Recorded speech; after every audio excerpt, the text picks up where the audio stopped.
Hello everyone, welcome back to my channel. Spider Man brand new day movie చూడటం జరిగింది and let's talk about it. Almost 5 years back no way home release అయింది and ఆ మూవీలో Peter పార్కరే spider man అన్న విషయం ఈ ప్రపంచం మర్చిపోతుంది, including his girlfriend and best friend. And నా లిటరలీ పార్కర్కి ఎవరు లేరు, ఆన్మే చనిపోతుంది అండ్ ఆ తర్వాత వరల్డ్ తనే పీటర్ పార్కర్ అన్న విషయం మర్చిపోతుంది. He's all alone. ఆ తర్వాత ఏం జరుగుతుందో బ్రాండ్ న్యూ డేలో మనం చూస్తాం. అండ్ ఆబ్వియస్లీ ట్రైలర్ చూసినప్పుడు మనకి అర్థమవుతుంది దట్ ఈ మూవీలో స్పైడర్ మ్యాన్ తన కొత్త పవర్స్ని ఎక్స్ప్లోర్ చేయబోతున్నాడని అండ్ ఆల్సో మైండ్ కంట్రోల్ చేసి ఒక విలన్ని స్పైడర్ మ్యాన్ ఎలా ఆపబోతున్నాడని. తనకిష్టమైన వాళ్ళు తన్ని మర్చిపోవడం వల్ల పీటర్ ఎలా స్ట్రగుల్ అవుతాడు ఈ మూవీలో మనం చూస్తాం. అండ్ మూవీ అంతా ఈ ప్లాట్ చుట్టూనే తిరుగుతుంది.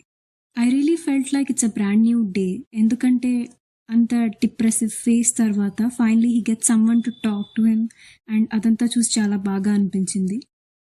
అండ్ ఈ మూవీలో స్పైడర్ మ్యాన్ ఫిజిక్ గురించి మాట్లాడుకోవాలి పక్కాగా. ప్రీవియస్ ఫిల్మ్స్లో చూస్తే he looks a bit younger, కానీ ఈ మూవీలో తన మ్యాసివ్ బాడీ ట్రాన్స్ఫర్మేషన్ చూస్తాం and that catches everyone's attention. I mean Tom Holland effort కనిపిస్తుంది ఈ మూవీలో. ఆల్సో ఈ మూవీలో ఉన్న విజువల్స్ చాలా అంటే చాలా ఎస్థెటిక్గా ఉంటాయి, సిటీ లైట్స్, స్టారీ నైట్స్ అన్నట్టు. ఈ మూవీలో ఉన్న కలర్ గ్రేడింగ్ నాకైతే చాలా బాగా నచ్చింది అండ్ ఫైటింగ్ సీక్వెన్సెస్ కూడా చాలా కూల్ ఉంటాయి. క్లైమాక్స్లో జరిగిన ఫైట్ సీన్ అయితే ఆసమ్, అసలు pure goose bumps. I mean peak visuals with peak VFX అనమాట. అండ్ హల్క్తో ఫైట్ సీన్ ఉంటుంది, ట్రైలర్లో ఆల్రెడీ చూస్తాం. మూవీలో ఆ ఫైట్ సీన్ చాలా బాగుంటుంది, ఎందుకంటే హల్క్ని ఇలా చూసి ఎన్ని సంవత్సరాలు అయిందో. I felt really happy. And నాకు ఇంకా నచ్చిన విషయం ఏంటంటే మూవీ మేకర్స్ ఇది స్పైడర్ మ్యాన్ మూవీ కాబట్టి అతన్నే హైలైట్ చేద్దాం అన్నట్టు ఏం చేయలేదు. హల్క్తో ఉన్నప్పుడు they let him who he is, smashing and powerful. ఈ మూవీలో జస్ట్ యాక్షనే కాకుండా ఆ ఎమోషనల్ డెప్త్ ఉంటుంది అండ్ అది నాకైతే చాలా నచ్చింది, ఎందుకంటే మార్వెల్ సూపర్ హీరోస్ని చూస్తున్నప్పుడు రియల్ లైఫ్లో ఉన్న మనకి ఏదో ఒక రిలేటబిలిటీ కనిపిస్తుంది అండ్ దానివల్ల మనం ఆ క్యారెక్టర్కి ఇంకా ఎక్కువ కనెక్ట్ అవుతాం. ఎస్పెషలీ స్పైడర్ మ్యాన్తో అయితే ఎక్స్ట్రీమ్ రిలేటబిలిటీ అసలు, ఎందుకంటే రియాలిటీకి దగ్గరగా ఉంటుంది కాబట్టి. అండ్ అది మనం ఈ మూవీలో చూస్తాం అండ్ ఫీల్ అవుతాం.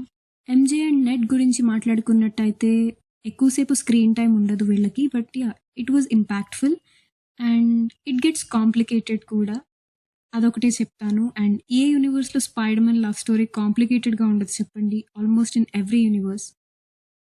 ఎంజేనే కాదు ఇంకా కొన్ని ఫీమేల్ క్యారెక్టర్స్ స్పైడర్ మ్యాన్తో ఇంటరాక్ట్ అవ్వడం చూస్తాం and that makes sense and nothing romantic by the way.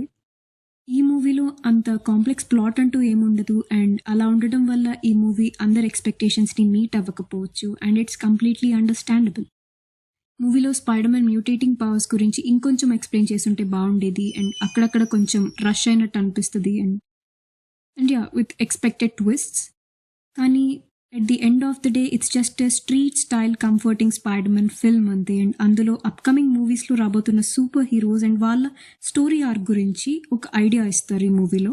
That is it. ఇంకా ఈ మూవీని థియేటర్లో ఎక్స్పీరియన్స్ చేయకుంటే just go and watch, and already చూసినట్టయితే tell me about your opinion. Thank you so much for watching. See you in the next